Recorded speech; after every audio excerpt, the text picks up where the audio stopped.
कर्महीन खेती करे, बैल मरे सूखा पड़े। वही हाल हो गया है पड़ोसी पाकिस्तान के साथ। पाकिस्तानी रुपया का बहुत बुरा हाल हुआ।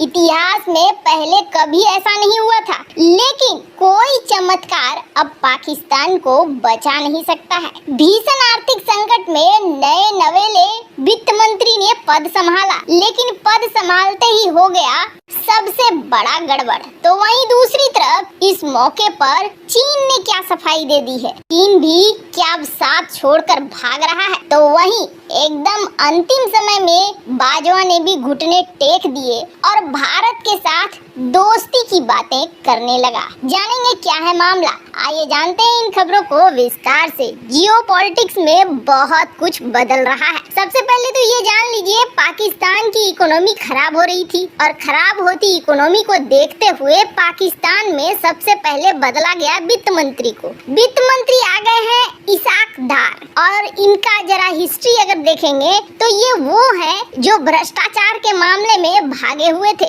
पाकिस्तानी सरकार ने इन्हें धर पकड़ कर बना दिया है वित्त मंत्री, और वित्त मंत्री बनते ही इन्होंने रातों रात चमत्कार कर दिया। और वो चमत्कार क्या था?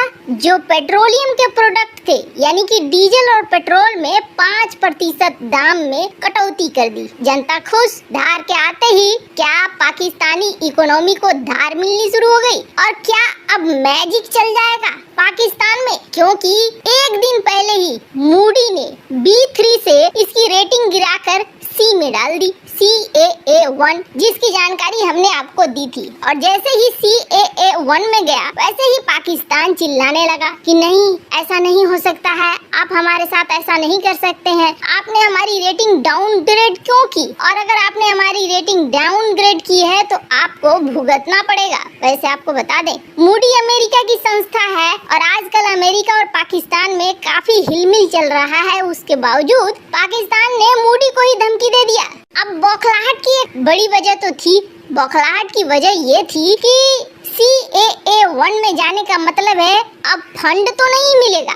बाकी देश कर्जा देने से भी डरेंगे कि यहाँ हमने पैसे लगाए तो वो पैसे हमें वापस नहीं आने वाले हैं। यही वजह है, स्क्रीन पर आप देख सकते हैं आर्टिकल कि पाकिस्तान बहुत ही गुस्से में अमेरिका के सामने खड़ा हो गया, इस संस्था के सामने, कि भैया मूडी तुमने हमारा मूड खराब कर दिया। खैर, इससे भी बुरे हालात अभी बाकी थे।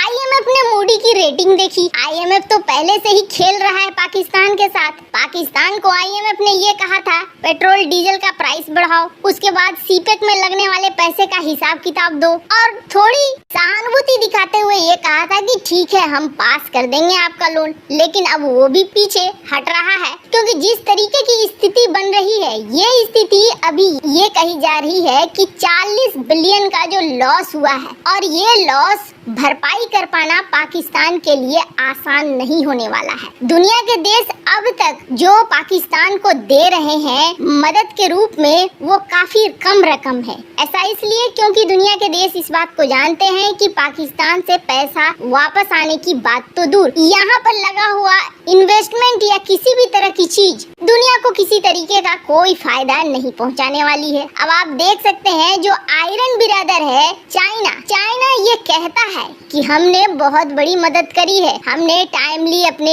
आयरन बिरादर को 640 मिलियन युआन दिया है, यानी कि करीब 89 मिलियन डॉलर के आसपास रिलीफ दिया है। इसके अलावे चाइनीज आर्मी, हमारे NGO, हमारे प्राइवेट कंपनियां सब लगे हुए हैं कि मदद करें हम। तो हमने अब तक काफी कुछ किया है पाकिस्तान के लिए। वैसे आपको बता दें, ये बात बिल्कुल सही है कि चाइना ने मदद दी है, और ये मदद करीब 640 मिलियन युआन की है, लेकिन इससे कुछ भी नहीं होने जाने को है पाकिस्तान का। पाकिस्तान चाहता है कि आप हमारे कर्जे को रीस्ट्रक्चर करो, लेकिन कर्जा रीस्ट्रक्चर नहीं हो पा रहा है। वैसे चाइना की इंफ्रास्ट्रक्चर कंपनियां ने पाकिस्तान में इस तरीके के शेल्टर बनाने की कोशिश की है ताकि वहाँ के लोगों को जो बाढ़ग्रस्त हैं उन्हें यहाँ रहने की जगह मिल जाए। इस तरह की मदद उन्होंने की है। पर ये भी सच है कि इस फ्लड के समय, इस बाढ़ के समय नीलम झेलम परियोजना को छोड़कर भाग गया चीन, जिससे कि बिजली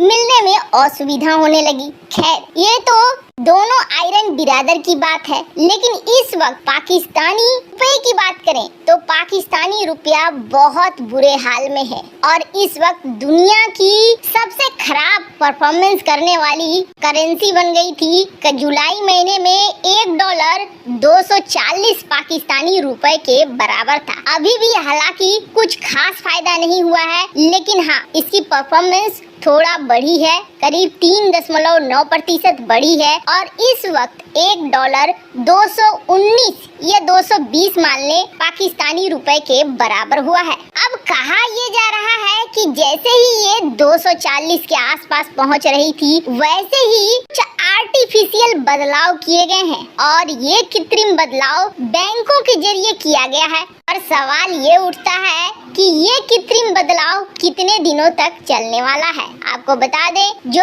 एक्सपर्ट हैं वो ये कह रहे हैं कि चाहे कुछ भी कर लो, अब पाकिस्तान को कोई चमत्कार बचा नहीं सकता है। स्क्रीन पर आप देख सकते हैं आर्टिकल, क्योंकि सचमुच इस देश में इस वक्त कई ऐसी चीजों की कमी है जिसकी वजह से अगर दुनिया भर से मदद भी मिल जाती है तो वो सारे इशू फिक्स नहीं हो सकते हैं और इस देश की इकोनॉमी कभी भी सुधर नहीं सकती है। पहली बात तो ये है कि पाकिस्तान के अंदर कोई ऐसी लीडरशिप नहीं है जो मेहनती हो, जिसके पास विजन हो, जिसके पास कमिटमेंट हो, जिसके पास प्लानिंग हो और सबसे बड़ी बात बुद्धिमानी हो। तो इस वक्त वित्त मंत्री के पोस्ट पर बैठे हैं, उन पर भी भ्रष्टाचार का आरोप है। खैर इन सब का बड़ा प्रमाण देखिए, बाजवा ने अमेरिका में मीटिंग की और इस मीटिंग के बाद बाजवा का बिल्कुल रूप बदल सा गया है। आपको बता दें बाजवा का कार्यकाल अगले महीने खत्म होने वाला है, लेकिन इस खत्म होते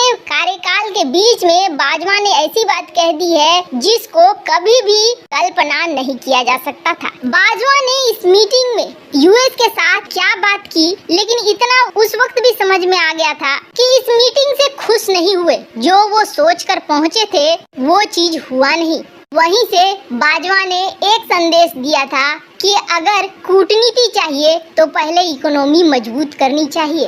अब दूसरा उन्होंने दे दिया है जिससे पाकिस्तान में भी बवाल मचा हुआ है। बाजवा ने ये कहा है कि अभी जो स्थिति है उस स्थिति को अगर बदलने की कोशिश की गई तो ये सभी के लिए विनाशकारी होगा। पाकिस्तानी सेना के प्रमुख जनरल कमर जावेद बाजवा ने शनिवार को चेतावनी देते हुए कहा कि यथास्थिति में बदलाव की कीमत हम सभी के लिए विनाशकारी होगी। इसलिए जो द्विपक्षीय मुद्दे हैं उन्हें शांतिपूर्ण तरीके से सुलझाया जाए। दुनिया बदल गई है और अगर हम नहीं बदले तो हम तबाह हो जाएंगे। ये बहुत बड़ी बात है। 42 सालों से जो शख्स वर्दी पर है। तो ऐसे आपको बता दें बाजवा ने जो ये बयान दिया है, इस बयान पर खुद पाकिस्तान में बवाल मच रहा है और कई ऐसे हैं जो उनके खिलाफ हो रहे हैं, जिसमें पाकिस्तान के पूर्व राजदूत भी हैं अब्दुल बासित। ये कह रहे हैं कि बाजवा ने कश्मीर को मेंशन नहीं किया। वैसे आपको क्या लगता है, बाजवा बिल्कुल सही कह रहा है या नहीं? कमेंट कर अपनी राय जरूर बताएं।